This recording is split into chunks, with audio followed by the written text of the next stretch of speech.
श्रीमद्भागवत सुधा सागर सुख सागर मोहिनी रूप से भगवान के द्वारा अमृत बांटा जाना 9वां अध्याय है। श्री सुखदेव जी कहते हैं, परीक्षित, असुर आपके सद्भाव और प्रेम को छोड़कर एक दूसरे की निंदा कर रहे थे और डाकू की तरह एक दूसरे के हाथ से अमृत का कलश छीन रहे थे। इसी बीच में उन्होंने देखा कि एक बड़ी सुंदरी स्त्री उनकी ओर चली आ रही है। वे सोचने लगे कैसा अनुपम सौंदर्य है, शरीर में से तो कितनी अद्भुत छटा छिटक रही है, तनिक इसकी नई उम्र तो देखो। बस अब वे आपस की लाग डांट भूलकर उसके पास दौड़ गए।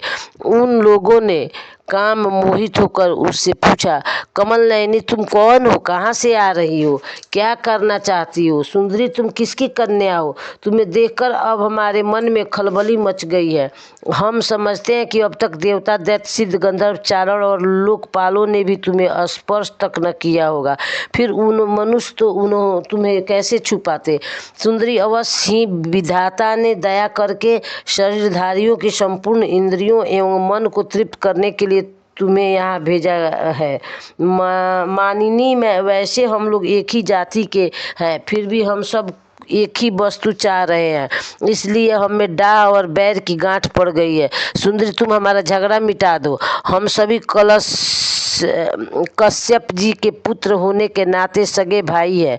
हम लोग ने अमृत के लिए बड़ा पुरुषार्थ किया है। तुम न्याय के अनुसार निष्पक्ष भाव से इसे बांट दो, जिससे फिर हम लोग में किसी प्रकार का झगड़ा न हो।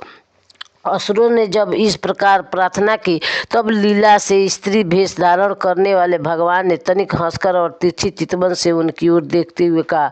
श्री भगवान ने कहा, आप लोग महर्षि कश्यप के पुत्र हैं और मैं हूँ उल्टा। आप लोग मुझ पर न्याय का भार क्यों डाल रहे हैं? विवेक की पुरुष स्वेच्छाचारिणी स्त्रियों का कभी विश्वास नहीं करते। दैत्यों, कुत्ते और व्यभिचारिणी स्त्रियों की मित्रता अस्थायी नहीं होती। वे दोनों ही सदा नए नए शिकार ढूंढा करते हैं। श्री सुखदेव जी कहते हैं, परीक्षित, मोहिनी की परिहास भरी वाणी से दैत्यों के मन में और भी विश्वास हो गया। उन लोगों ने रहस्य पूर्ण भाव से हंसकर अमृत का कलश मोहिनी के हाथ में दे दिया। भगवान ने अमृत का कलश अपने हाथ में लेकर तनिक मुस्कुराते हुए मीठी वाणी से कहा, मैं उचित या अनुचित जो कुछ भी करूं, वह सब यदि तुम लोगों को स्वीकार हो तो मैं यह अमृत बांट सकती हूँ। बड़े बड़े दैत्यों ने मोहिनी की यह मीठी बात सुनकर उसकी बारीकी नहीं समझी, इसलिए सबने एक स्वर से कह दिया, स्वीकार है। इसका कारण यह था कि उन्हें मोहिनी के वास्तविक स्वरूप का पता नहीं था। इसके बाद एक दिन का उपवास करके सबने स्नान किया, हविष्य से अग्नि में हवन किया, गौ ब्राह्मण और समस्त प्राणियों को घास, चारा, अन्न, धनादि का यथा योग्य दान किया।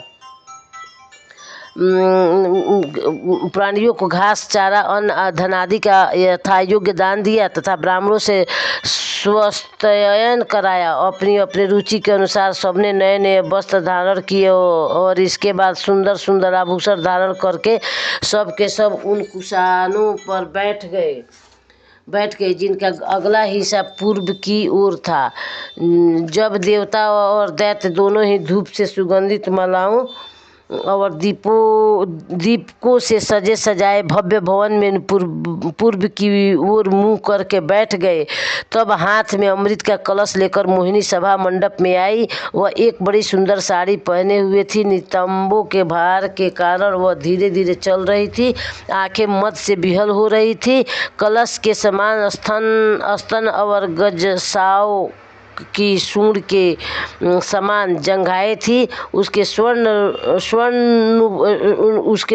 नुपुर अपनी झनकार से सभा भवन को मुखरित कर रहे थे। सुंदर कानों में सोने की कुंडल थे और उसकी नासिका, कपोल तथा मुख बड़े ही सुंदर थे। स्वयं पर देवता भगवान मोहिनी के रूप में ऐसे जान पड़ते थे मानो लक्ष्मी जी की कोई श्रेष्ठ सखी वहां आ गई है। मोहिनी ने अपनी मुस्कान भरी चितवन से देवता और दैत्यों की ओर देखा तो वे सब के सब मोहित हो गए। उस समय उनके स्तनों पर से अंचल कुछ खिसक गया। भगवान ने मोहिनी रूप में यह विचार किया कि असुर तो जन्म से ही क्रूर स्वभाव वाले हैं, इनको अमृत पिलाना सर्पों को दूध पिलाने के समान बड़ा अन्याय होगा, इसलिए उन्होंने असुरों को अमृत में भाग नहीं दिया। भगवान ने देवता और असुरों की अलग अलग पंक्तियां बना दी और फिर दोनों को करतार बांधकर अपने अपने दल में बैठा दिया। इसके बाद अमृत का कलश हाथ में लेकर भगवान दैत्यों के पास चले गए।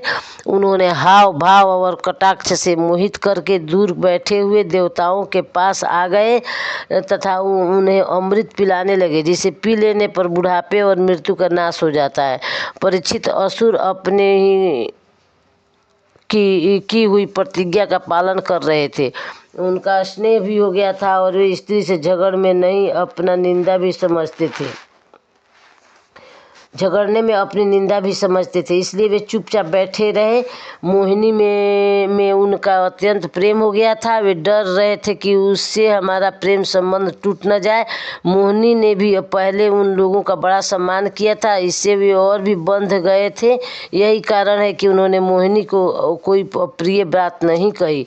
जिस समय भगवान देवताओं को अमृत पिला रहे थे, उसी समय राहु दैत्य देवताओं का वेश बनाकर उनके बीच में आ बैठा और देवताओं के साथ उसने भी अमृत पी लिया।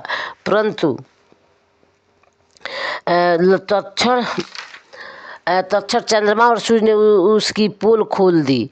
अमृत पिलाते पिलाते ही भगवान ने अपने तीखो धार वाले चक्र से उसका सिर काट डाला। अमृत का संसर्ग न होने से उसका धड़ नीचे गिर गया, परंतु सिर अमर हो गया और ब्रह्मा जी ने उसे ग्रह बना दिया। वही राहु पर्व के दिन पूर्णिमा और अमावस्या को बैर भाव से बदला लेने के लिए चंद्रमा तथा सूर्य पर आक्रमण किया करता है।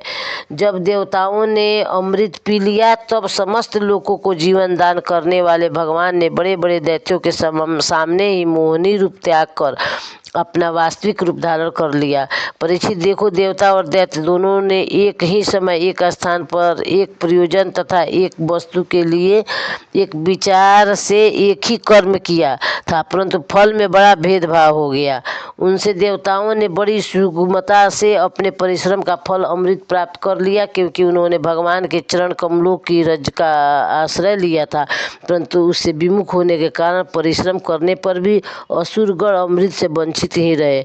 मनुष्य अपने प्राण, धन, कर्म, मन और वाणी आदि से शरीर एवं पुत्र आदि के लिए जो कुछ करता है वह व्यर्थ ही होता है, क्योंकि उसके मूल में भेद बुद्धि बनी रहती है। परंतु उन्हीं प्राण आदि वस्तुओं के द्वारा भगवान के लिए जो कुछ किया जाता है वह सब भेदभाव से रहित होने के कारण अपने शरीर, पुत्र और समस्त संसार के लिए सफल हो जाता है। जैसे वृक्ष की जड़ में पानी देने से उसका तना, टहनियाँ और पत्ते सबके सब सिंच जाते हैं, वैसे ही भगवान के लिए कर्म करने से वे सबके लिए हो जाते हैं। प्रेम से बोलो लक्ष्मीपति विष्णु भगवान की।